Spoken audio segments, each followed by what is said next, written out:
ಹೋಗಬೇಕು ಅಂತ ಮುಂಚೆಯಿಂದ ಯೋಗ ಕ್ಲಾಸಿಗೆ ಹೋಗಬೇಕು ಅಂತ ತುಂಬ ಹೋಗ್ತಿತ್ತು. ಬಟ್ ಹೋಗೋಕ್ಕಾಗ್ತಾ ಇರಲಿಲ್ಲ. ಲಕ್ಕಿಲಿ ನನಗೆ ಇದೊಂದು ಆಪರ್ಚುನಿಟಿ ಸಿಕ್ತು ಆ್ಯಂಡ್ ಬೆಸ್ಟ್ ಆಪರ್ಚುನಿಟಿ ಅಂತ ಹೇಳ್ಬೋದು. ಬಿಕಾಸ್ ಇದು not only yoga class, spiritually ಆಗಿರ್ಬೋದು, ಮೆಂಟಲಿ ಆಗಿರ್ಬೋದು, ಸೋಷಿಯಲಿ ಆಗಿರ್ಬೋದು, ಎಲ್ಲ ರೀತಿಯಿಂದಲೂ ಈಗ ಸಪೋರ್ಟ್ ಸಿಗ್ತಾ ಇದೆ. ಬಿಕಾಸ್ ಈ ಯೋಗ ಅಂದರೆ ಬರೀ ಜಸ್ಟ್ ಆಸನ ಹೇಳ್ಕೊಟ್ಬಿಡಲ್ಲ, ಆಸನ ಮಾತ್ರ ಹೇಳ್ಕೊಟ್ಬಿಡಲ್ಲ. ನಾವು ಏನಕ್ಕೆ ಅದು ಪ್ರಾಕ್ಟೀಸ್ ಮಾಡಬೇಕು, ಮಾಡಿದರೆ ನೆಕ್ಸ್ಟ್ ಏನಾಗುತ್ತೆ, ಅದರಿಂದ ಏನೇನು ಯೂಸಸ್ಸು, ಯಾವ ರೀತಿ ಪ್ರಾಕ್ಟೀಸ್ ಮಾಡಬೇಕು, ಎಷ್ಟೊತ್ತಲ್ಲಿ ಪ್ರಾಕ್ಟೀಸ್ ಮಾಡಬೇಕು ಅಂತ ಇನ್ ಡೀಟೇಲ್ ಆಗಿ ನಮಗೆ ಹೇಳ್ಕೊಡ್ತಾರೆ ಅಂತ. ಆ್ಯಂಡ್ ಯೋಗ ಅಂದರೆ ಇನ್ ಸ್ಪಿರಿಚುವಲಿ ಕೂಡ ನಾವು ಆಧ್ಯಾತ್ಮಿಕವಾಗಿ ಎಷ್ಟು ಮುಂದೆ ಹೋಗ್ಬೋದು, ಯಾವ ಲೆವೆಲಲ್ಲಿ ಇರುತ್ತೆ, ಪ್ರತಿಯೊಂದನ್ನು ಕೂಡ ಇಲ್ಲಿ ಅನ್ನ ಹೇಳ್ಕೊಡ್ತಾರೆ.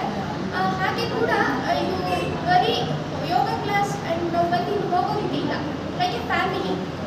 ಏನಕ್ಕೆ ಆಗಿರ್ಬೋದು, ಒಂದು ರೀತಿ ಅಣ್ಣ ಸಪೋರ್ಟಿವ್ ಆಗಿರ್ತಾರೆ. ನಾವು ಕೇಳೋಕ್ಕಿಂತ ಮುಂಚೆನೇ ನಮಗೆ ಗೊತ್ತಿಲ್ಲದಲ್ಲೇ ಇಲ್ಲಿ ಅಣ್ಣನ ನಾವು ಕನೆಕ್ಟ್ ಆಗ್ತಿರ್ತೀವಿ. That is the spirituality. Because ನಮಗೆ ಏನು ಬಯಸ್ತೀವೋ ಖಂಡಿತ ನನ್ನ ನೇಚರ್ ಕೊಡುತ್ತೆ ಅಂತ ಹೇಳ್ತಾರೆ.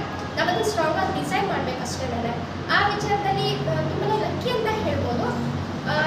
ಈ ರೀತಿ ಬೇಕು ಅಂತ ನನ್ನ ಮನಸ್ಸಲ್ಲಿ ಅಂದ್ಕೊಳ್ತಿದ್ದೆ. ಯೋಗ ಕ್ಲಾಸ್ ಅಂದರೆ ಹೋಗ್ಬಿಟ್ಟು ಬರೋದಲ್ಲ, ಬಟ್ ಇದೇ ರೀತಿ ಇರಬೇಕು. ನಾವೇನಾದ್ರು ಪ್ರಾಕ್ಟೀಸ್ ಮಾಡಬೇಕು ಅಂದರೆ ಅದು ಬಿಹೈಂಡ್ ಏನಕ್ಕೋಸ್ಕರ ಮಾಡ್ತೀವಿ ಅಂತ ತಿಳ್ಕೊಂಡಿರ್ಬೇಕು. ಹಾಗೆಯೇ ಇಲ್ಲಿ ಅಣ್ಣ ಪ್ರತಿಯೊಂದು ಆಸನ ಆಗಿರ್ಬೋದು, ಏನೇ ಆಗಿರ್ಬೋದು, ಹೀಗೆ ಅಂತಂದು ಹೇಳ್ಕೊಡ್ತಿದ್ದಾರೆ. ಬೇರೆದಕ್ಕೆಲ್ಲಕ್ಕೋಸ್ಕರ ತುಂಬಾ ಡಿಫ್ರೆಂಟ್ ಆಗಿದೆ. And thank you so much ಅಣ್ಣ, ಇಂಥ ಆಪರ್ಚುನಿಟಿ ಕೊಟ್ಟಿದ್ದಕ್ಕೆ. ಆ್ಯಂಡ್ ಈಚ್ ಆ್ಯಂಡ್ ಎವ್ರಿಥಿಂಗಲ್ಲಿ ನೀವು ನಮಗೆ ತುಂಬಾ ಸಪೋರ್ಟಿವ್ ಆಗಿದ್ದೀರಾ.